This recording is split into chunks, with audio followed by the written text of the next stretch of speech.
Yum yum sausages. Big meaty British ones, sumptuous spicy Spanish ones, plant-powered vegetarian ones. Hello you silly sausages. Let's find out how a sausage brought down the Catholic Church in Switzerland. It's 1522 and it's the Christian festival of Lent, a time of almsgiving and abstinence of penitential practices. Don your sackcloth and get yourself down to a church service or 10. Entertain yourself with nothing because you're abstaining from all of that. Do it all for 40 days and whatever you do, you don't ever eat sausages. Meet Ulrich Zwingli. He's clever, he's musical, he's a real people's priest, literally because he's the Leutpriester in Zürich.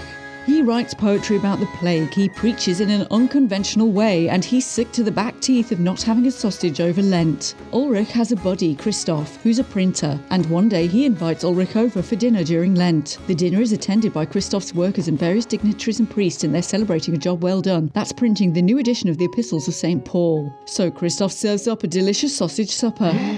The gang chow down on their Swiss Fastnachtskecheli, and it's a pretty great meal, except it causes outrage because you're not allowed to eat sausages at Lent, says the church, and Christoph is arrested. Ulrich denies ever having touched a sausage, but defends his friend Christoph because Ulrich believes that there's nothing in the Bible about not eating sausages. He starts preaching sermons about how stupid it is to ban sausages during Lent and fasting should be voluntary, along with other wild ideas such as corruption in the church was bad, and he called out specific monks by name for their indolence and high living, and that unbaptized children were not in fact damned to hellfire. Ulrich also preached that there was nothing divine about paying a 10% tithe of your earnings to the church, which, as you can imagine, was very unpopular with the institution of the Catholic Church. These sermons caused further scandal, and fearing the worst, the Bishop of Konstanz, traditionalist Hugo von Hohenlandenberg, is so disgusted he calls for a ban on the preaching and for the city council to double down on the sausage ban. But turns out everyone prefers Ulrich and eating sausages. Ulrich starts to suggest other changes like abolishing the requirement of celibacy on the clergy, which would really help him out because he's secretly married to a lovely lady called Anna Reinhardt. Unsurprisingly, a lot of Swiss clergymen are very much up for that idea. The whole thing snowballs and spreads to surrounding cities, resulting in the Protestant Reformation of Zürich in Switzerland, alongside that happening across parts of Europe. This resulted in monasteries being changed into hospitals, welfare programs for the poor, and all the fancy robes and plates being chucked out. Ulrich also clashed with Anabaptists who believed in rebaptizing people as consenting adults. This resulted in the execution of those performing adult rebaptisms. So swings and roundabouts, I guess. Thanks for watching. Subscribe if you wanna, liking, leaving a comment and checking out the links in the description helps to support the channel.